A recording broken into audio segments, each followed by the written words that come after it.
তো এই দেখো সৌম্যদীপের মুখ কি অবস্থা হয়ে আছে। ওখানে দিদিভাই সবাইকে চকলেট বিতরণ, আমি খাবো না, চকলেট বিতরণ করছে। আর এখানে এখানে আমার পুচকু করা একটা সোনা চকলেট খাচ্ছে বাচ্চা ছেলের মতো। আর এই যে আমার মামনি, এটা আমার জেম্মা চকলেট খাচ্ছে। জেম্মা তো বেবি হয়ে গেছে, পুরো বেবিদের মতো বাচ্চা ছেলের মতো ঘুরছে, চকলেট খাচ্ছে।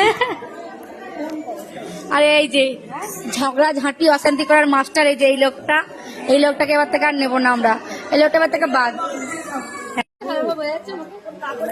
আমি এখানে রয়েছি,